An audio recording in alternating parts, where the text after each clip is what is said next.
Hello, and welcome to the Hypno Travelers on the Magical Psyche Highway podcast. That's right. Your host and tour guide is Scott Prevett, a healer, hypnotist, and a magician. And your bus driver is Jason Gobelli, also a hypnotist, an entrepreneur, and a spiritual guide. Disclaimer, neither Jason, Scott, or any of our guests here today are licensed professional psychologists or psychiatrists. So please don't make any changes to any medication or treatments that you are currently on based on the conversation that you hear here today.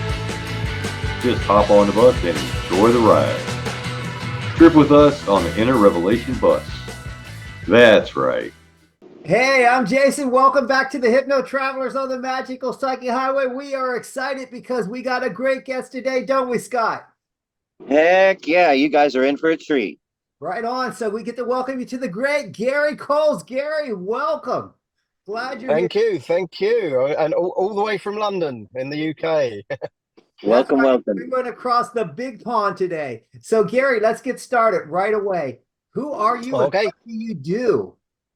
Right. Well, as you've heard, my name's Garry Coles. I'm from just outside London in the UK, but again, I'm sure people can spot that from my accent that I'm not particularly local to over there. And I guess the things about me, I'm a hypnotherapist, as a lot of people are that you interview. But a few things I think separate me on a slightly different track. The one thing, I've been a full-time hypnotherapist for just coming up for 20 years. Wow. I'm one of the very few people in the UK, in particular, well, in the UK and Europe. I actually have a Master of Science degree in clinical hypnotherapy. That was actually awarded for, I did a research master's in clinical hypnotherapy. And the stuff I did that got me known was I decided I wanted to do medical research, which caused me no end of ethics problems, as you can imagine, certainly in the UK. But everybody said I was mad, and I, looking back, probably was, but I persevered with it. And I ended up doing a study. I studied pre-surgical hypnosis and the effects that had on the recovery quality in breast cancer operations. And I was able to demonstrate that it did, how and why. Now, I don't think it's to do with my research, but quite interestingly, nowadays in the UK, the Royal College of Anaesthetists now actually recommend pre-surgical hypnosis. They don't call it that. They like a lot of other people, they sort of dress it up and they call it something different. But if you actually analyze what they're doing on their websites and what they're advocating, it's pre-surgical hypnosis. So I'm not sure whether that was anything to do with my research, but we have that out there. So going on from that, and the reason I did medical research, that is early on in my hypnotherapy career, I fell into oncology, Hypno-Oncology, and that's hypnotic interventions for the cancer journey.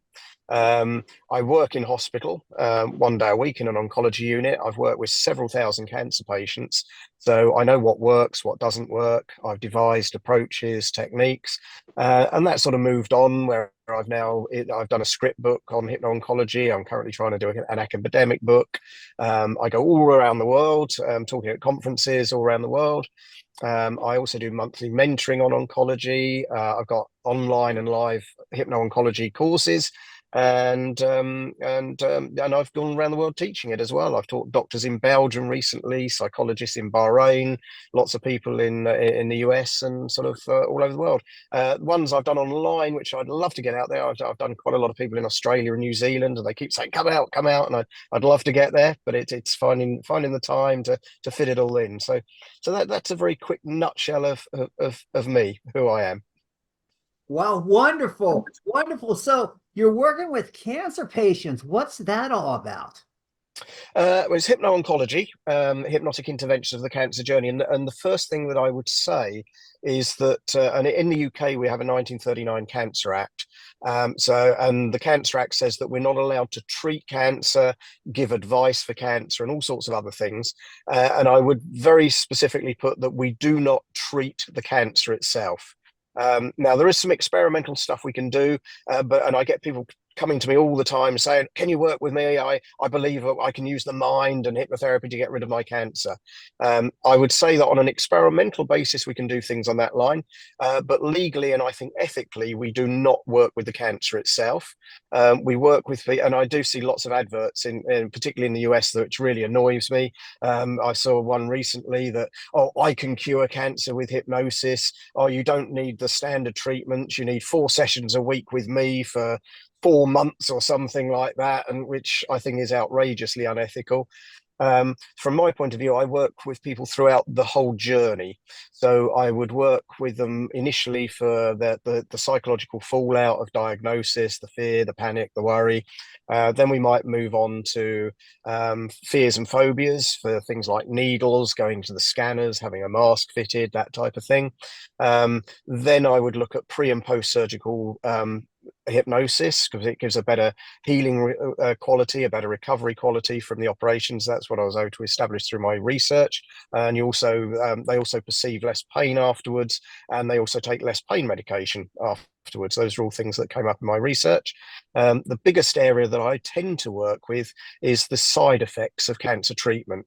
So the side effects of chemotherapy, immunotherapy, radiotherapy, things like that, where we have things like nausea, sleep issues, vertigo, neuropathy, things called dysgeusia, which is taste and smell sensations. So I would tend to work mostly with those sort of things. Then we would work with pain control, as we know that hypnotherapy is the #1 research complementary therapy for pain research in the world as being very effective. Then I would do palliative care, and then even post cancer work with people. Now, there's some experimental work that I get involved in. The area that excites me most, because there's a lot of evidence behind it, and it's a bit of a mouthful, is an area called psychoneuroimmunology. And the area of psychoneuroimmunology was really discovered by Dr. Adler and his assistant Cohen back in the late 70s. And it was the study of how feelings and emotions can affect the immune system. And there is a lot of scientific research with sort of blood tests and so on that show that feelings and emotions do impact the immune system. If we take that full circle, we know that talking therapy such as hypnotherapy can affect feelings and emotions. So if we take that full circle, hypnotherapy can affect the immune system. And again, there's a lot of interesting research that demonstrates that. Other experimental work which moves on from that, which you could say is sort of touching on treating cancer, but again, I would say it's purely for experimental reasons and purely for psychological benefit of the patient.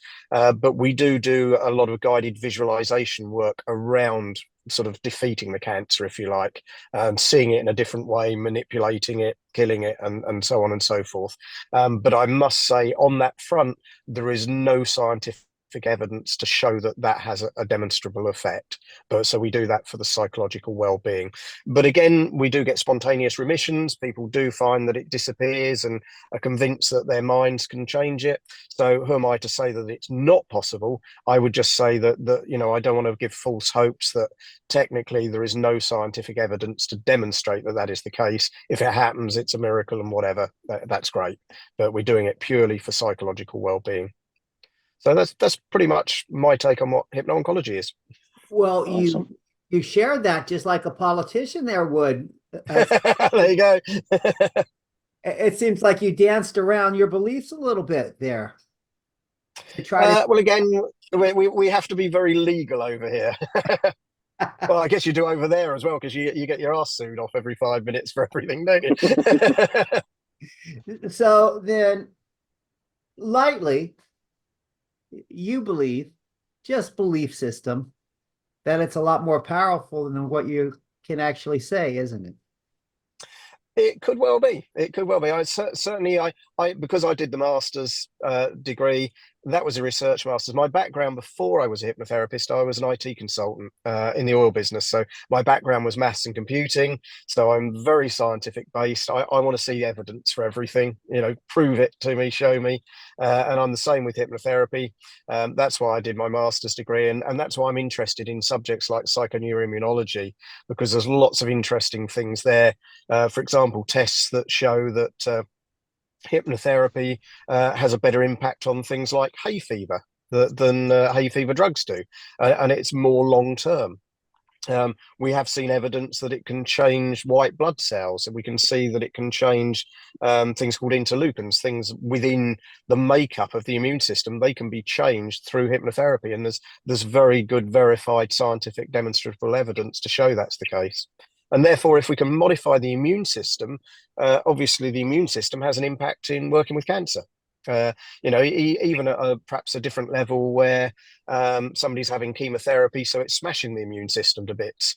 Theoretically, if we can then work with the immune system and improve the bits that need improving to counteract the negative sides of chemotherapy, then that's got to be of a benefit.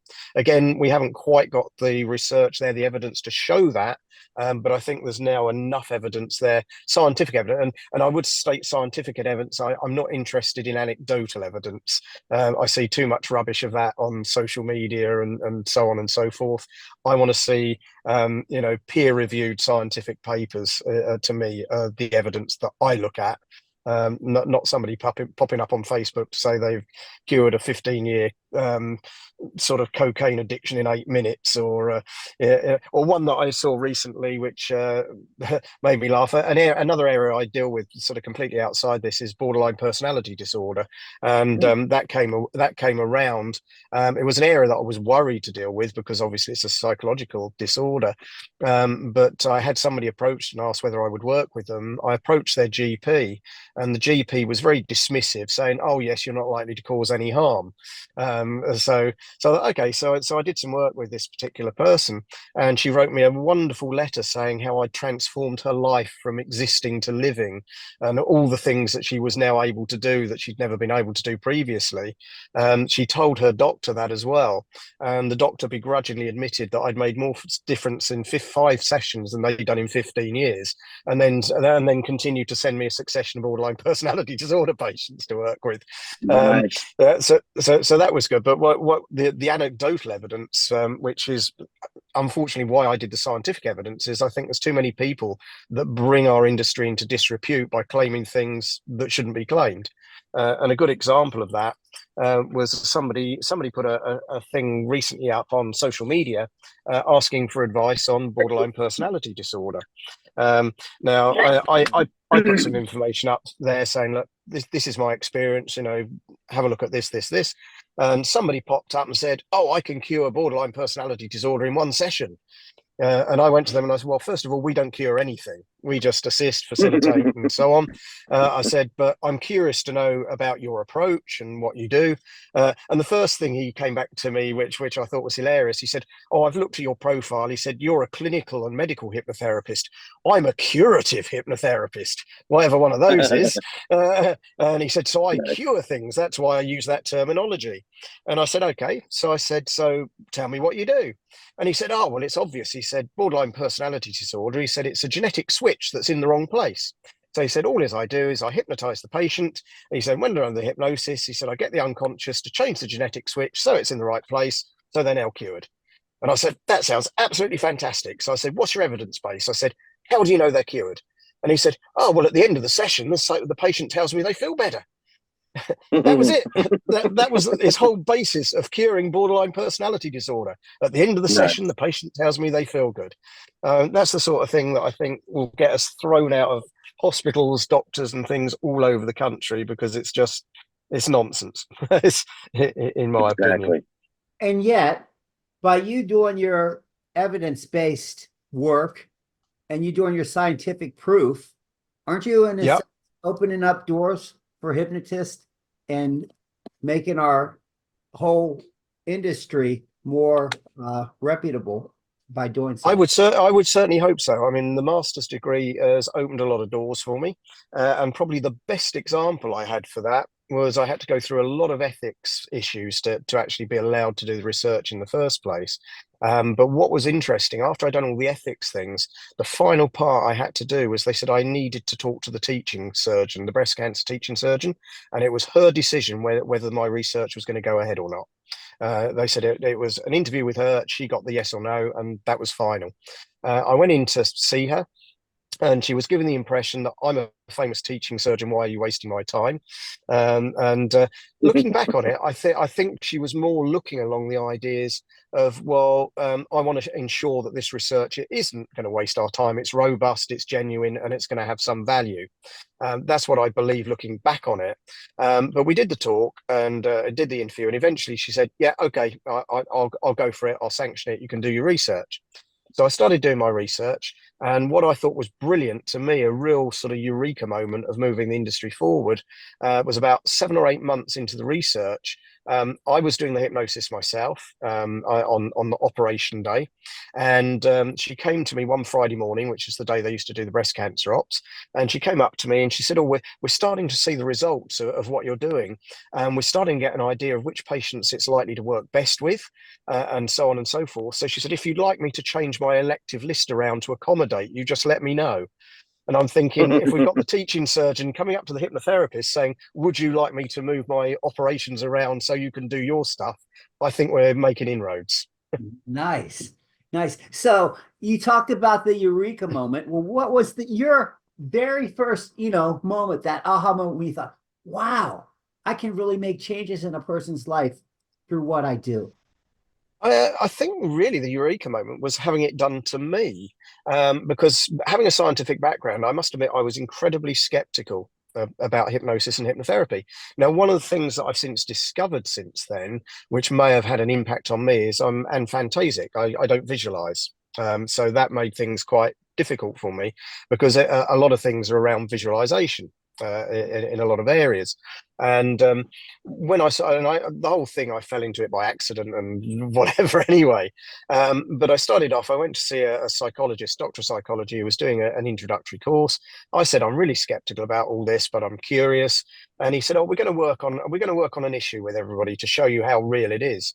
And he said, "What would you like me to work on?" And I said, "Well, I don't think I've really got any issues. I'm quite happy." And he said, "There must be something." And then I thought, well, it's not really an issue because I've had it all my life, but I always used to suffer from nightmares. I'd wake up 3 or 4 nights a week, kicking, punching, shouting. I'd then turn over, go back to sleep, and it'd be fine. So to me, it was normal. And I mentioned to him, well, I said, we could work on this if you like. And he said, okay, well, we'll work on this. And he did his sessions a whole afternoon of doing stuff. And he did a lot of stuff with me. Okay, he did suggestion, he did parts work, he did IMRs, he did regression, all sorts of stuff. And as far as I'm concerned, absolutely nothing worked because I couldn't visualize. I didn't see anything. IMRs didn't work. The parts work, I just thought, well, I'm just making this stuff up. Nothing's actually happening. And we got to the end of it and he said, right, there you go. What do you think? And I said, well, I said I was skeptical. I said, I'm now even more skeptical. I said, I've sat there for several hours. I said, with my eyes shut, out of respect for who you are and what you were doing. Because I said, I didn't want to just sit there and say, oh, this is crap, it's not working and whatever. I was willing to give it a go through the session and see what happened. But I said, I didn't see anything that you said. Everything that you said, just I didn't experience. So I said, I'm even more skeptical, it doesn't work. And he said, okay, that's fine, see how it goes. And so I went off thinking, yeah, it's a load of old crap. And I was sitting at home, I think 4 or 5 weeks later, and I was just sitting there and suddenly it dawned on me. I thought, I haven't had a nightmare since that session.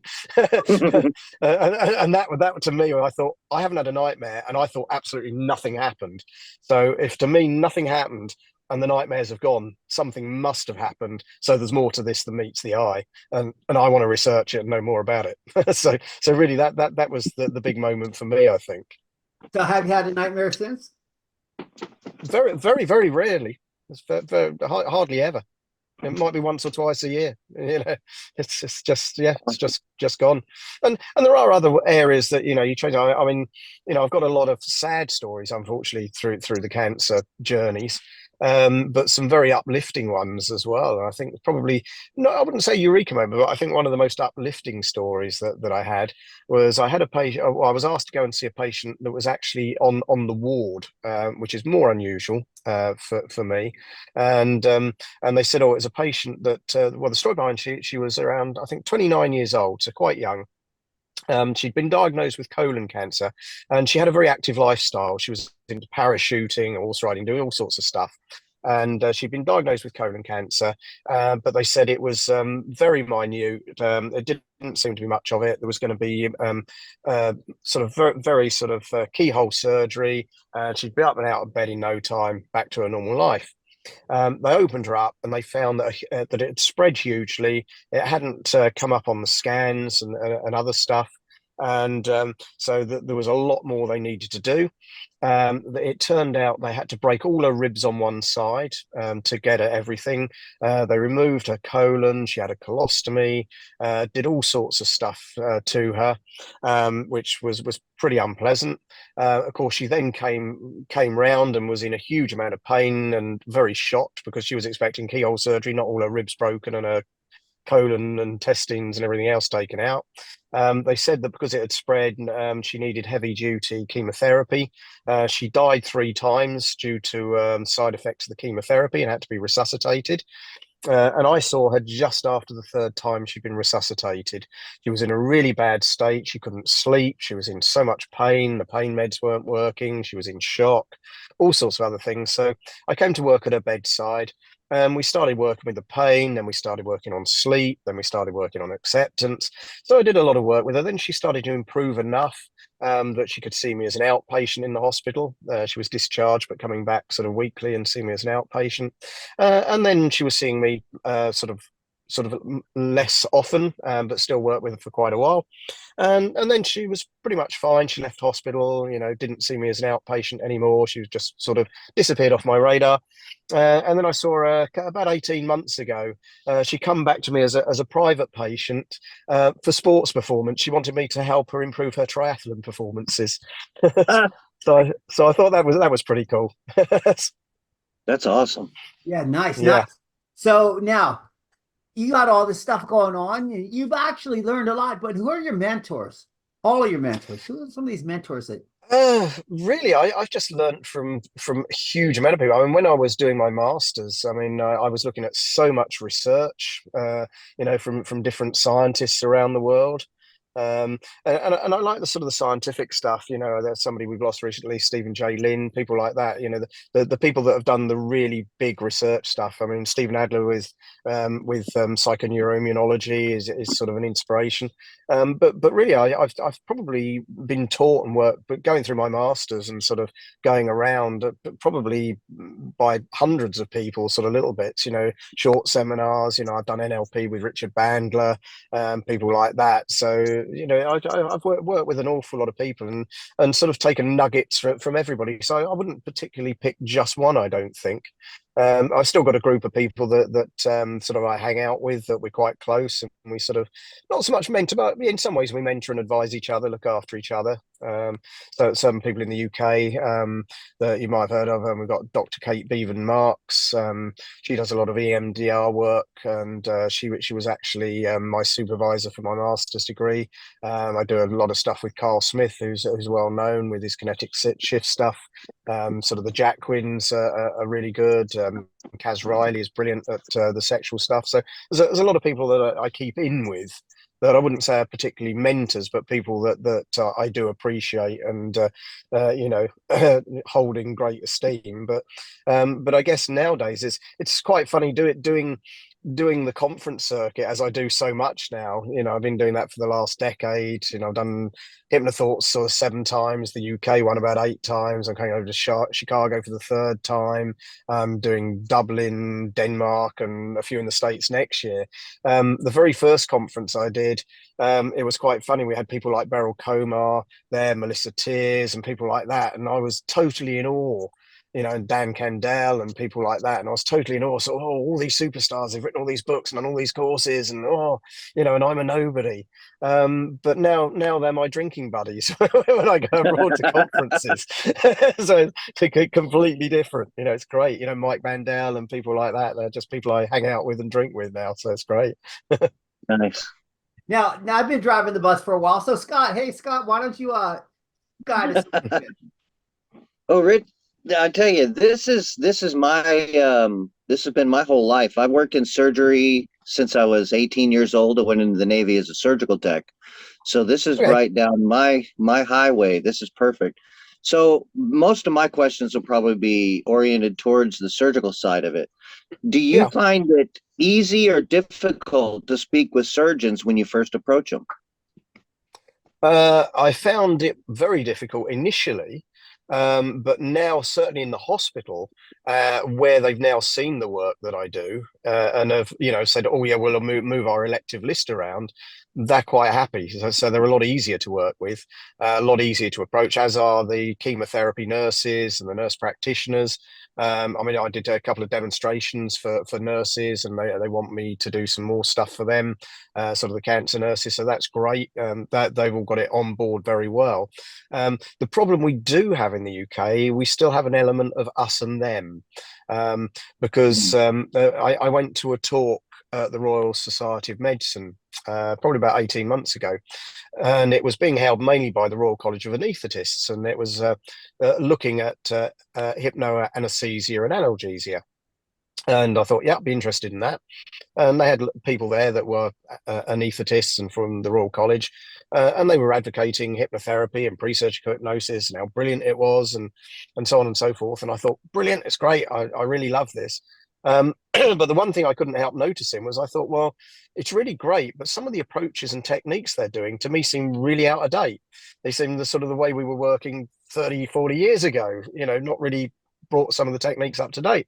And then I sort of spoke to them. I said, look, I'm very curious about where did you learn hypnotherapy? And they said, oh, well, we've got our own society, and I can't remember what they're called. And I won't call it because I don't want to be sued. But they've got their own society, but it's doctors, dentists, and surgeons and psychologists only that are allowed to join. Lay hypnotherapists, even ones with master's degrees, are not permitted, because I'm not a doctor. And and I said to them, well, where did you learn hypnotherapy? And they said, oh, from Dr. So-and-so. He's been teaching us for the last 20 years or 25 years. And I said, oh, where did he learn it from? Oh, the doctor that used to teach before he took over. So I thought, so that's why it hasn't changed for about 40 years. And I said, well, if you don't mind me saying so, I said, your techniques, I'm glad you're taking it on board and it's great. But I said, your techniques are a little bit out of date. Things have moved on. We can do things a lot more efficiently and, and better nowadays. I said, if you like, I said, I'd love to come in and talk to you guys. I said, I don't even mind. I said, I could put on a day course, half-day course. I said, oh, just come in and talk to you to give you some ideas of how things might have changed. And they said, oh, no, you can't possibly do that. No, you're not a doctor. You can't come and talk to us. You're not a doctor. You can't join our organisation because you're not a doctor. You certainly can't come and talk to us.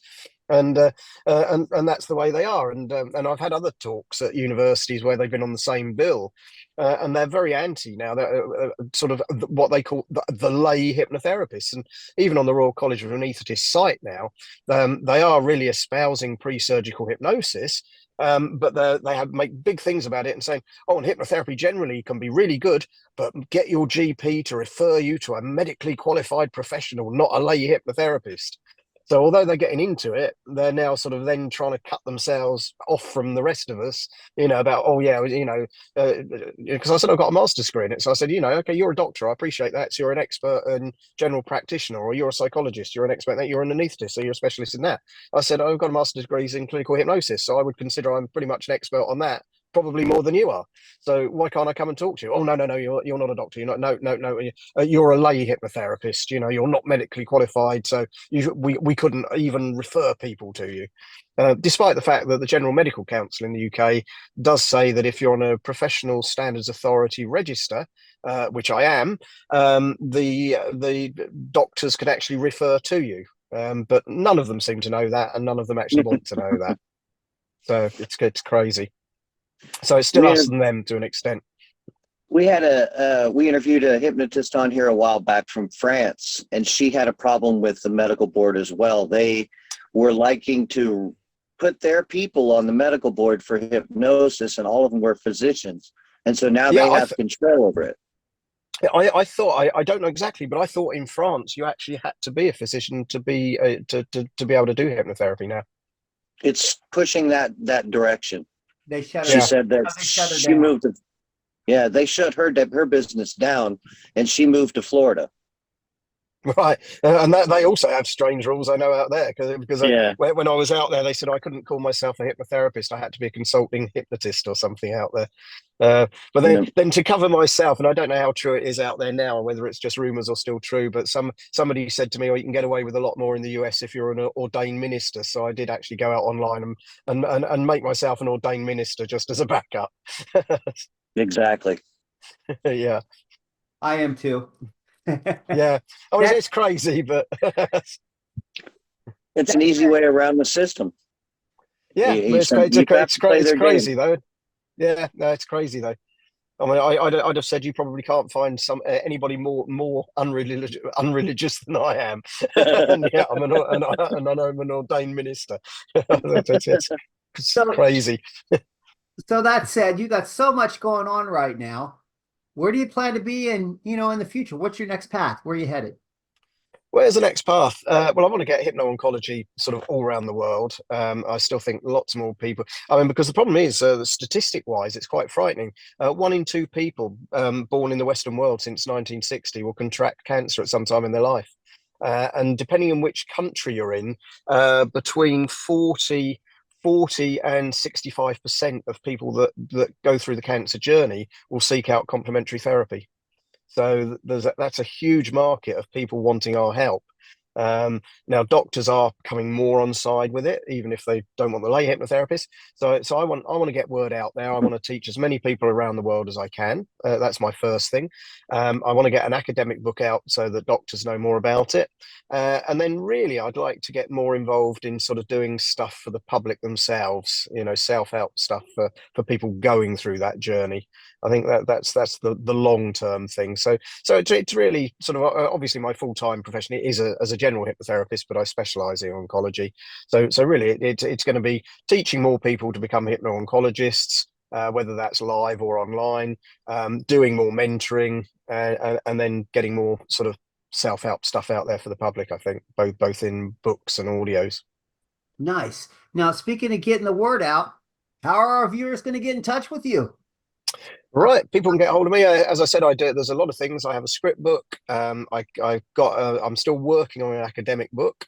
I have online training, sometimes live, but I have pre-recorded training both online and a USB card. I also have a monthly mentoring session. That's more on general hypnotherapy, but with an oncology slant. But the best ways to get hold of me is the oncology website. There's a website which is hypno-oncology.com. So hypno-oncology.com, and that's got everything about the mentoring, the products, where I'm appearing to do talks and stuff like that.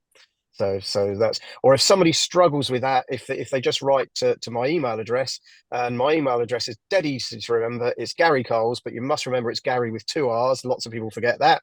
It's GarryColes@hotmail.com. Lovely and easy to remember. Nice. Scott, you have any Nice. more questions? Oh, I can go all day. My like I said, I'm fascinated with the work that you do because it's so important that the post-operative outcomes and the mental stability of the patient at that point, pre-operative and post-operatively, are so fragile at that point because they're in that unknown environment and they're doing all that. Are there some go-to things that you do in the beginnings pre-operatively?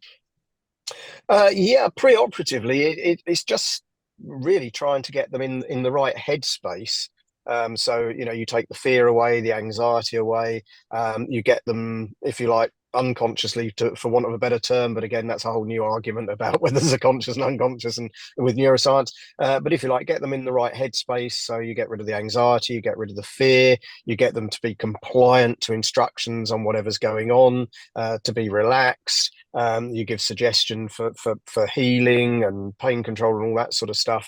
And again, that to me was all scientifically based. I mean, person you might be aware of, Guy Montgomery from Sinai, did a lot of work on pre-surgical stuff with breast cancer patients. I looked at all his research. I must admit, my original idea was I wanted to follow on from his research, but unfortunately, he seemed to be a little bit precious about it and told me to go away and research something else. So I never got to do that. But that did make me quite interested in slightly more in his research, and I feel that certainly, as I pointed out in my masters, I did find some slight flaws in the work that he'd done, which allowed me, I think, to improve the offering going forward. So it is based on all that type of stuff, and mine, whereas all his research was pretty much done on just 1 to 100 scales. I did mine was based on what we call an SF-36 V2 gold standard psychological questionnaire, sort of profiling, which was done before surgery and then 7 days post surgery, so that we could look at all psychological aspects of the person, from psychological functioning, social functioning, how they were feeling about themselves and stuff like that. And we also did extra things, physical studies and pain control studies, all thrown in with it. So it was very much gold standard, scientifically sort of done, which to me validates the approaches that I'm doing. Have you had any of your clients that are wanting to do these, let's say, breast cancer surgeries or other procedures that are done outpatient? Are you finding that there are any of those patients that are willing to try it without any anesthesia whatsoever? No, I haven't gone down that route. I've had a couple of people approach me to do that, not breast cancer, but other surgical work. But again, the anaesthetists and everybody else are very anti. I've not done it. I've got a colleague that did one operation with somebody, which was very successful. But she vowed never to do it again, because the whole of the way through it, she said that the anaesthetists and other people there were trying to sabotage the work that she was doing, just to prove that it wasn't going to work and they were needed. So I'm not sure the environment is there for us to do that yet. Yeah, definitely not yet. So, all that said, now's the big one. Garry, what are your wisdom for our viewers? Wisdom? I'm not sure I've got any wisdom. I mean, certainly things I do is I get asked for people's sort of advice on, particularly for new hypnotherapists, on things that I would advise them, and sort of things I always come up with is always have a plan B, C, and D, so that if plan A doesn't work, you can go to B. If that doesn't work, go to C, and so on. The very important thing that follows up from that is whatever you do and whatever happens in the session, you should make the patient think that was what was meant to happen in the session. So if A goes completely horribly wrong and you move on to B, they must think that A was meant to go that way, and you move on to that. The other one that I always said is I always thought that the one quality you needed more than anything was confidence. And I now say that you need confidence, but the number one thing I think is intent. If you have the confidence to back up that intent, I think you'll go a long way. And the thing that brought that home to me was I was asked to do a regression session with somebody, and just as we got to the point of being regressed, and it was done over Zoom, they kicked the microphone out, and I lost all sound with them. And I thought, what am I going to do? Do I abandon it, bring them out? And I was confident in my abilities, and I did the whole session just based on their facial movements that I could see. And then when we finished, I got them to plug the microphone in and just asked them about it. And they said, oh, it was an absolutely awesome session. You really nailed it. You smashed it. And then I admitted, I said, well, I didn't hear a word you said. I was just doing the whole thing on facial movements. And they said, well, I don't know how you did that, but they said, you absolutely smashed it. You solved all the problems. So I think intent to do it is a big one, but you do need the confidence to back it. And the other one is again, it doesn't have to be as rigid as we think. I always encourage people to work in their own way. I don't know anybody else that works like I do, and encourage people to work their own way. And the phrase that it's not mine that I love, and it was from Melissa Tears. And it's particularly where people perhaps doing it slightly wrong, they're new, or they get the script wrong or something like this. And she just said, look, remember people, we just make this shit up. And I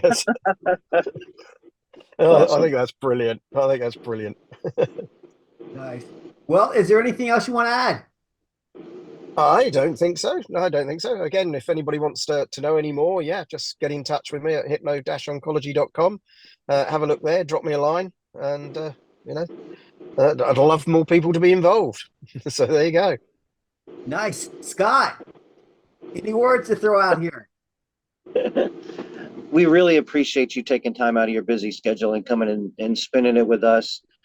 We've really appreciated going down your magical psyche highway today. And just, man, we're just so thankful that you got a chance to come and share. Thank you. Well, thank you for inviting me. It was my pleasure. Thank you very much. Yes, yes, yes. Thank you for allowing us to travel down your magical site. It's been a blast. And for our viewers out there, if you like us, give us a thumbs up. If you think we're assholes, give us the thumbs down. Just continue to watch us, continue to come back, share it with others, follow us, and we plan to see you next week on the Magical Psych on the Hypno Travelers on the Magical Psyche Highway. Thanks again. Wow, what a trip. Thanks for taking that journey with us today. Please like us, share us, and enlighten us with your views of the topics we drove into today. We appreciate you and love reading your comments. Thanks again, and we hope to see you back on the bus next week. That's right.